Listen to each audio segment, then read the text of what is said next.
Since 2017, the Trump administration has placed layers of tough sanctions on Iran in an effort to deprive the regime of financial resources and force it to negotiate a new nuclear deal.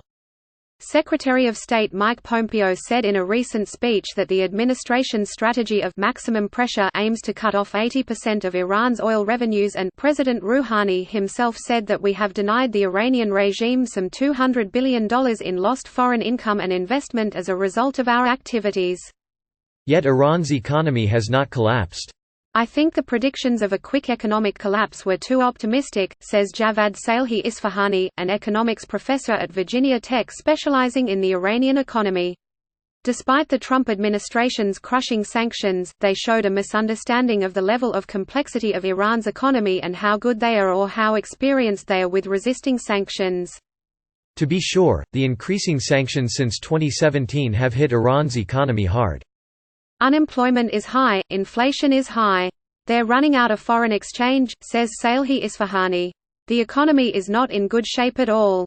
But over the past 4 decades, Iran has had a lot of experience with sanctions and has learned to withstand their impact, he says. And it's no different this time. Both the World Bank and the International Monetary Fund estimate Iran's GDP is on track to decline by roughly 9% this year. Iran's own estimates are lower, Salehi Isfahani says. Compare that to the 1970s and late 1980s, when the U.S. imposed sanctions after Americans were held hostage at the U.S. Embassy in Tehran. At that time, Iran's GDP per capita dropped by 50%, according to Salehi Isfahani.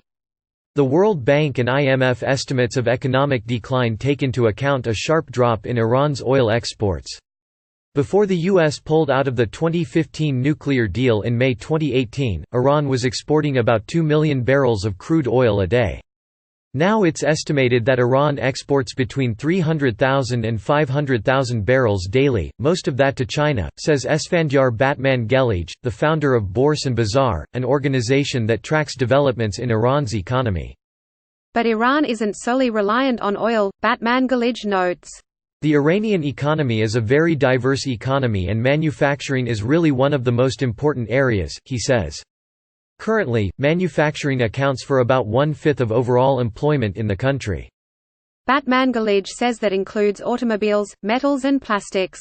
The U.S. sanctions make it difficult for Iranian businesses to access goods needed to make the products, and it's tough to find customers abroad because there's fear the Trump administration will also slap secondary sanctions on any company doing business with Iran.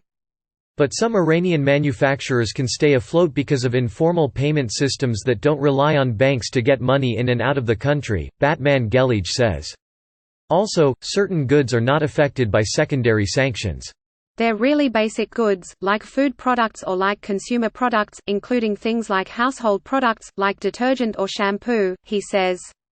Suzanne Maloney, an Iran specialist at the Brookings Institution, says Iran also has well-integrated relations with regional partners, through which it can barter, trade or use other types of arrangements to maintain some economic activity.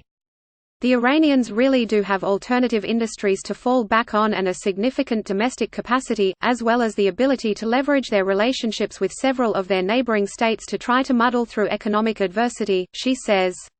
Countries like Iraq and Afghanistan, some of the Central Asian republics and of course, Syria, elsewhere across the region, it does have a reach that goes beyond that of the U.S. Treasury Department. A shortage of imported goods has helped spur domestic production, Salehi Isfahani says. That, in turn, has helped create more employment for Iranians. But it's hard to gauge how much patience the Iranian population has. 40 years ago, he says, Iranians were willing to put up with hardships caused by U.S. sanctions. Now they are protesting in the streets. As we have noticed in the last few months, he says, that tolerance isn't there. To what extent the government can maintain public order in the face of this 10 to 20% decline in living standards, I don't know.